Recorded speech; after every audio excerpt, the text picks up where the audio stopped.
Hello and welcome to Indus News Live from Islamabad. I'm Hira Mustafa and these are the headlines.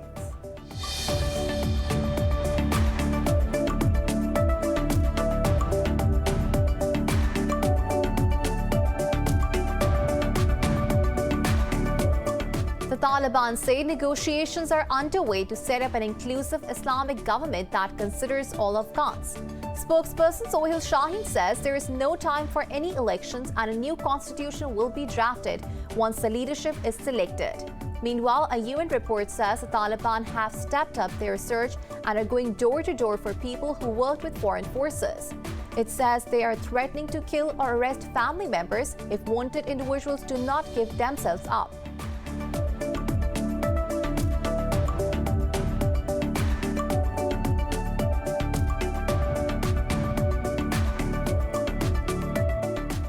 Indian troops have martyred 2 more civilians in occupied Kashmir's Pulwama district.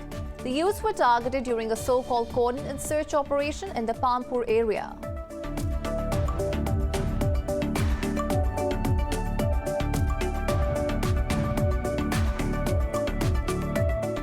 Pakistan is remembering pilot officer Rashid Minhas on his 50th martyrdom anniversary. Minhas is the youngest and only Pakistan Air Force officer to receive the highest valor award, Nishan-e-Haider.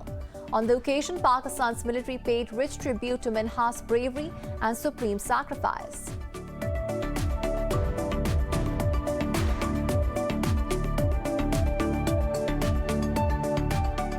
In Spain, 37 migrants are feared dead after a dinghy carrying dozens capsized off the coast of the Canary Islands. Spain's Maritime Rescue Services say they have found 2 bodies and rescued a woman who seems to be the sole survivor.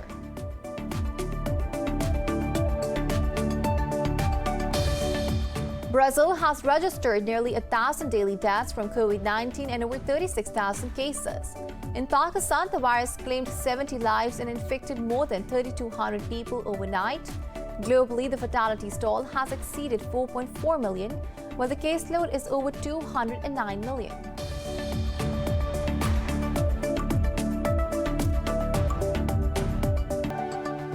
Well, those were the headlines. News in detail coming after the short break. Stay with us.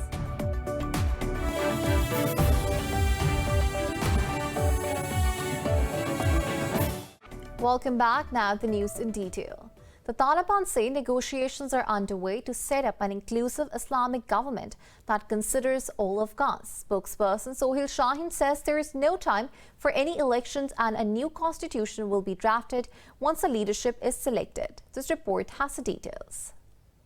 The normalcy seems to be slowly returning in Afghanistan. Shaheen said Afghans need international assistance as they come out of war and destruction.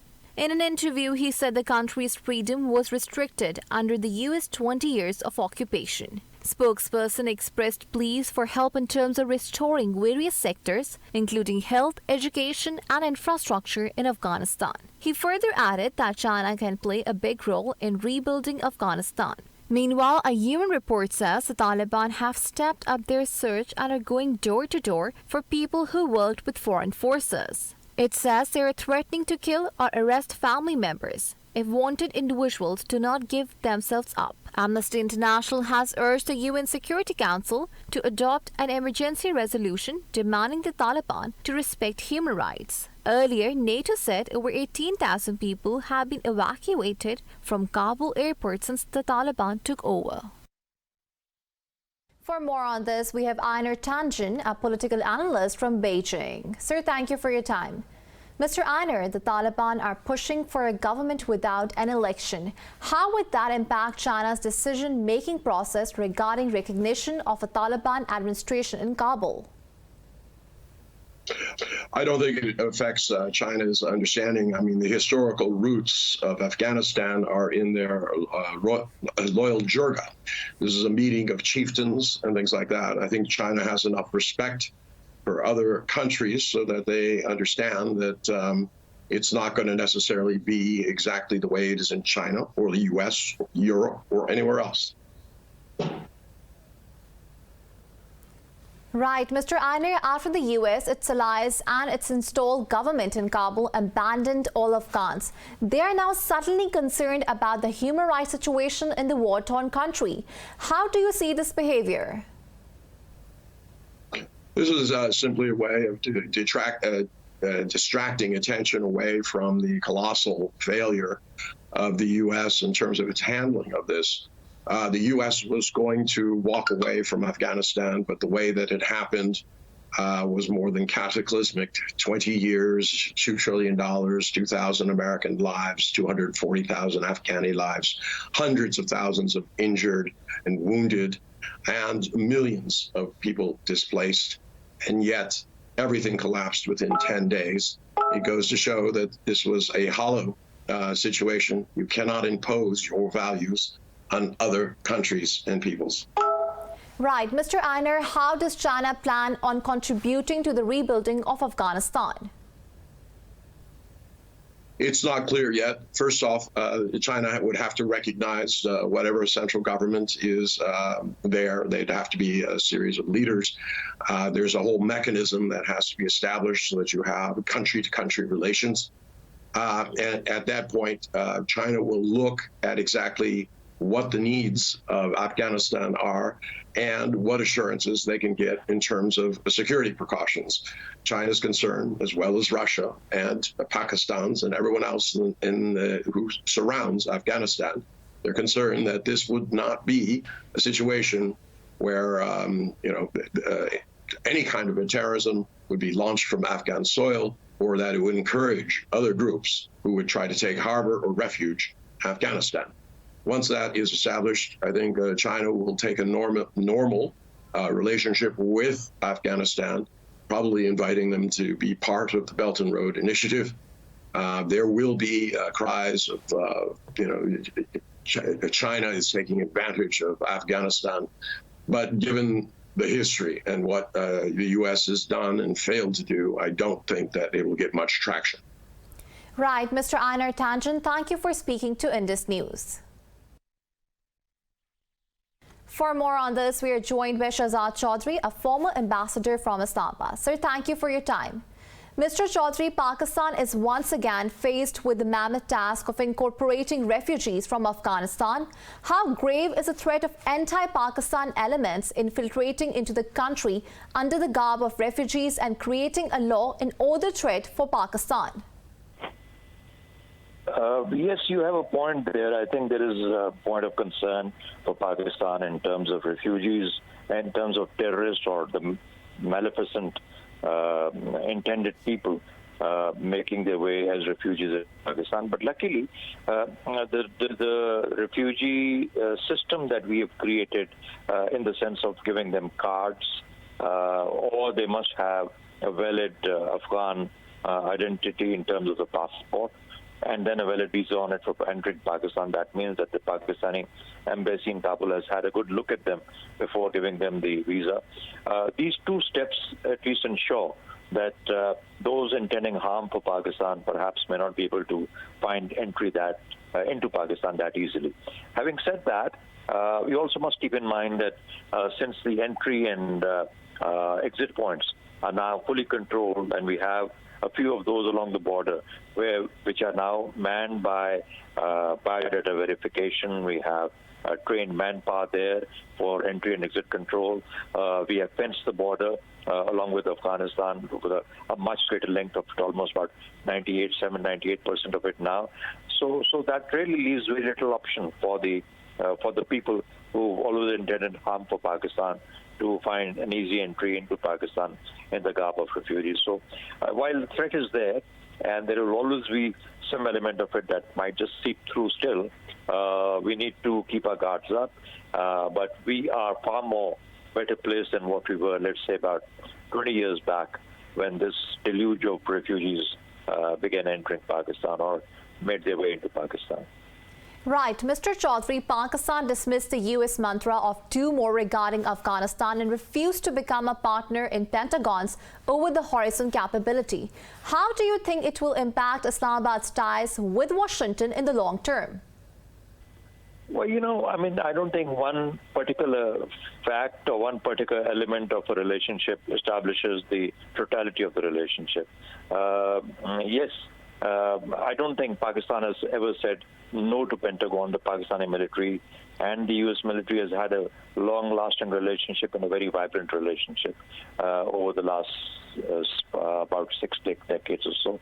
And so, therefore, what we might call the apprehension of worsening ties may actually never not come about. What determines the relationship between any two nations is based upon immediate interests. Some of them vital, some of them important, and some of them for that moment, which are required to be pursued. So, in that sense, because the Taliban ruled Afghanistan is contiguous to Pakistan, has a much greater reliance, has always had a great reliance on Pakistan. So when you look at these two factors, you realize that Pakistan is never irrelevant to any nation which may have interest in Afghanistan. So in that sense, the U.S. will find a lot to depend on as far as Pakistan is concerned. So regardless of whether it's Pentagon or the State Department, the government of the United States will have a continuing relationship. Yes, it can see its ups and downs, but more or less it shall be a relationship that is necessitated by times and by the need of ensuring that the two work together in terms of maintaining stability in Afghanistan and ensuring that the kind of elements that you mentioned in your first question, the maleficent ones, for example, intending malice will not find footing in Afghanistan. Right. Mr. Chaudhary, Pakistan has repeatedly said it has no favorites in Afghanistan, nor will it support a government created as a result of military takeover of Afghanistan. With the Taliban now saying there is no time for an election, how do you believe Pakistan should approach this situation? I think it's for the Afghans to decide what kind of elections they want. I mean, elections, the Westminster model, for example, or the American democratic model, or for that matter, so many other models that you might find of democracy around the world may not apply as a formula in Afghanistan. It is for the Afghan people. They have what is called a Loy Jirga, which is actually the lower house of the parliament, and that parliament will get together. The Loy Jirga will get together at some time and endorse the decisions that are placed before it by the Shura Council of the Taliban, because I believe that is the kind of a structure or organization that they want to retain in Afghanistan for governing Afghanistan. It's probably more or less similar to how they manage in terms of structures, not in terms of policies, but in terms of structures, Afghanistan from 1996 to 2001. So if that be so, there will be the voice of the people reflected by the Loy Jirga. And so if that is what is coming through, that may not exactly be in the way and in the manner that the American model works, or the British model works, or the French model works, or any other democratic model that exists in the world. But yes, it will be a unique model of its own that will perhaps be put in place in Afghanistan. So we really, sitting in Pakistan, we can't decide whether the model that has been that is in use in Afghanistan actually compares or is exactly or mimics what is the Western sense of democracy. Democracy more means participatory decision making, and that is what must come through in Islam through a shura or through a shura mediation or interaction. So that's also a consultative process. And then you have a jirga, which is below that, which is like a parliament, which endorses those decisions. So it is actually more or less essentially a democratic model of working. Right. Shehzad Chaudhary, thank you for speaking to Indus News. And now we're moving on. Indian troops have martyred 2 more civilians in occupied Kashmir's Pulwama's district. The youths were targeted during a military operation in the Pampur area. Occupying troops launched a massive operation in different areas of Sopore town and sealed all entry and exit points to the market. They also continued operations in the Thana Mandi area of the Rajouri district. Rights groups say the Indian forces have martyred over 400 Kashmiris since August 2019. More news stories coming up after the short break. Stay with us.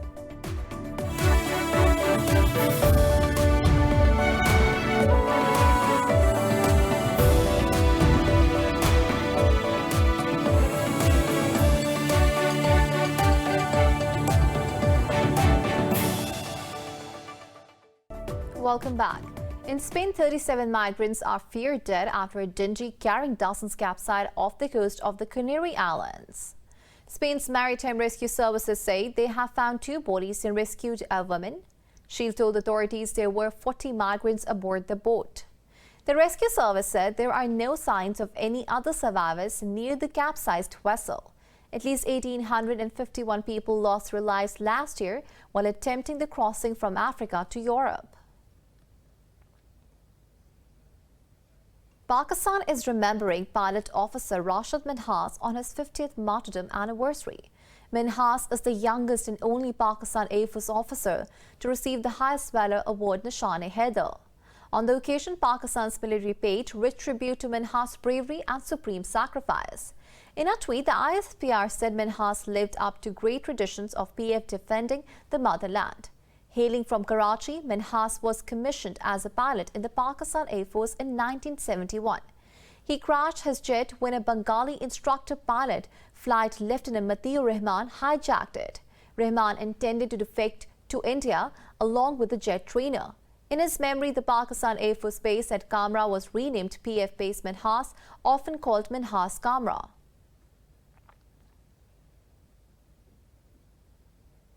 Brazil has registered nearly 1,000 daily deaths from COVID-19 and over 36,000 cases. Globally, the fatality toll has exceeded 4.4 million, with the caseload is over 209 million. More in this report. Amid the global surge in infections, more countries are opting for lockdowns as well as they seek to speed up their vaccination drives. In the U.S., record Delta wave affecting kids has raised fear in the country as the schools reopen. The situation is grave in states like Florida and Texas, where Republican governors have barred schools from making students wear masks. Meanwhile, Mexico is battling a new wave as daily cases and deaths hit record highs and the fatality toll passed 251,000. Unfortunately, even though people are already vaccinated, they continue to get infected. People don't understand it.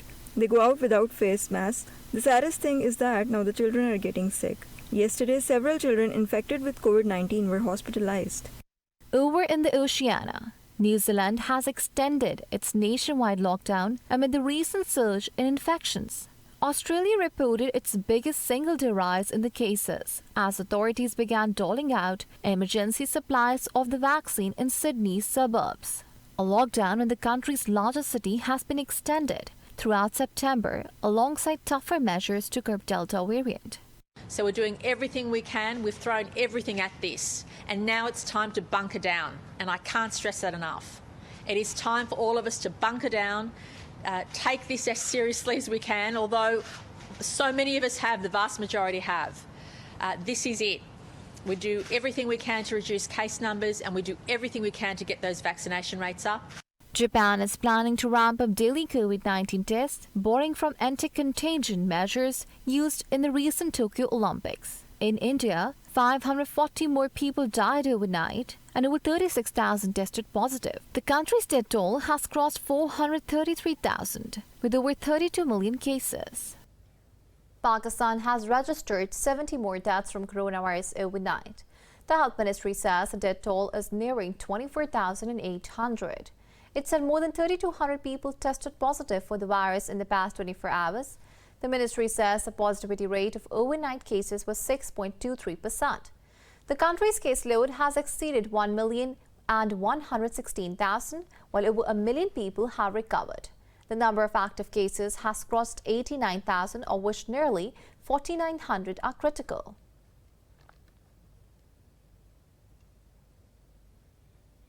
G7 has urged the international community to unite in its response to the crisis in Afghanistan. To prevent it from escalating, 4 ministers of the 7 nations also called for the Taliban to guarantee safe passage of Afghans and foreigners from Kabul. UK Foreign Secretary Dominic Raab made a statement after a virtual conference of the ministers. He said their countries will continue to evacuate vulnerable people from Kabul. The diplomat said the Taliban must ensure that Afghanistan does not harbor terrorists who could threaten global security. They added that the Afghan crisis requires a global response, including from donors and regional neighbors. The diplomats urged the international community to provide safe and legal resettlement routes for the displaced Afghans. In central Mali, unknown gunmen have killed at least 15 soldiers in Mopti region in an ambush. A car bomb hit a convoy before being followed by a hail of bullets. The army said the vehicle blasted as troops went from the town of Douentza to Boni. In a statement, it said efforts are underway to evacuate the wounded. It is not yet clear who carried out the attack. Malian, French and UN peacekeepers have been battling different terror groups in the Mopti region. In the U.S., a man has been arrested after making a bomb threat near the Congress building in Washington, D.C.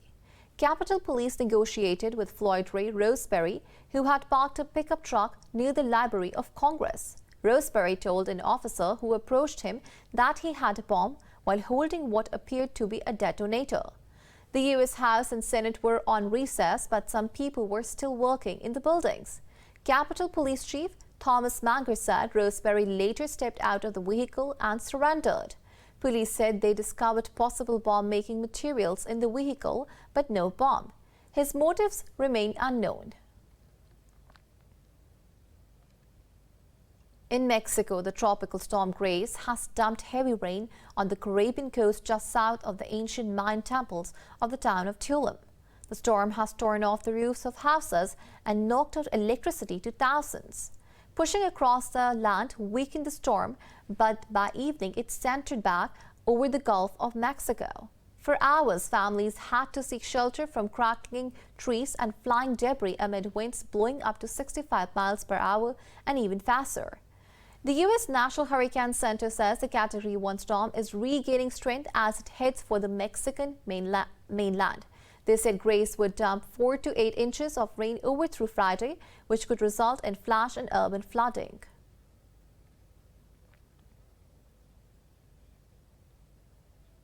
A Belgian-British pilot has taken to the skies in her quest to become the youngest woman to fly around the world solo. More in this report. Zara Rutherford departed from Western Belgium in her Shark Ultralight, the world's fastest microlight aircraft. The route will take about 3 months, with stops in 52 countries, where she will stay with local families or in hotels. The 19-year-old seeks to win the title from Shaista Weiss, who became the youngest woman to fly solo around the world at 30. It's a dream I've had my entire life, to fly in a plane around the world. It's just this crazy idea. I always thought it would be impossible. But then I decided, if I don't tell anyone about it, then it's never going to happen. So I told my parents, and straight away they were like, yes, let's do this. And with the media attention now that I've been getting, I'm hoping to encourage girls and women to hopefully also go into aviation and STEM, so science, technology, engineering and mathematics. Rutherford's plane was specially fitted out for the journey. It is normally a 2-seater, but an extra fuel tank now takes up one of the seats. This will also help erase any doubt about whether she's flying alone. Fatigue is definitely a factor, but I'm making sure that I'm always well rested.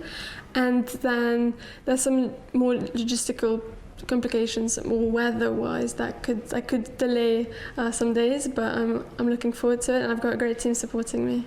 Born to parents who are both pilots, Rutherford will start university next year with the dream of becoming an astronaut. She hopes her voyage will encourage more women to study and spark their interest in aviation.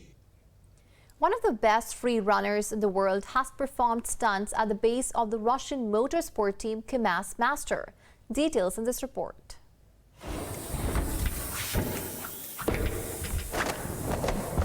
Evgeny Ariane premiered the new combinations of complicated free-running elements at the legendary KAMAZ-MASTER base. He played as a model employee who rushes to the workplace, overcoming obstacles on his way.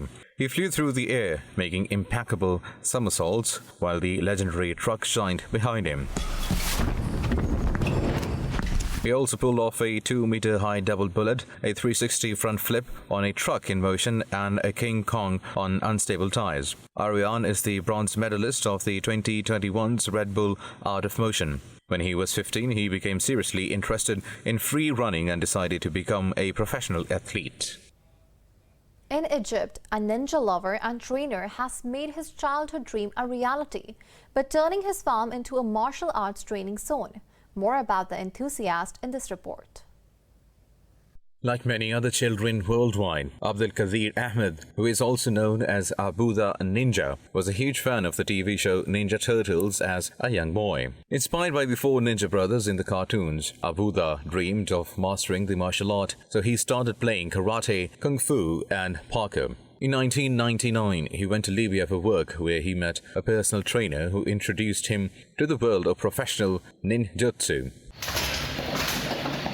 Upon returning to Egypt, he himself started teaching martial arts while making his own swords, which he ensures are used only for training purposes. Abuda also trains young civilians in parkour and breakdancing and spends most of his time outdoors practicing the sport he loves.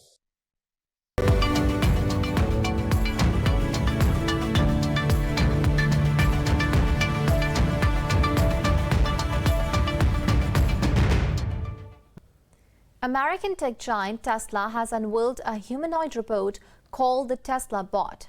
The company CEO Elon Musk says the robot would eliminate dangerous, repetitive, and boring tasks now performed by humans. He said it will most likely be launched by the next year. The 5'8" robot will weigh 125 pounds and will be built from lightweight materials. It runs on the same artificial intelligence used by the electric automaker's fleet of autonomous vehicles. The unexpected reveal came at the end of Tesla's AI Day presentation.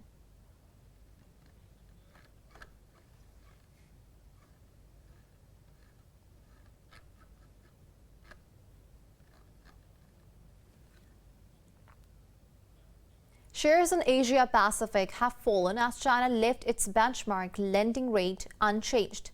Worries surrounding the spread of the Delta variant have again taken center stage. Hong Kong's Hang Seng led the losses, tipping more than 1.7%. Mainland China's Shanghai Composite Index gave up over 1.3%. Kospi in South Korea fell more than 1%. Tokyo's benchmark Nikkei 225 lost close to 1%. Australia's ASX 200 also shed marginally. For the latest updates, you can follow us on social media at indus.news.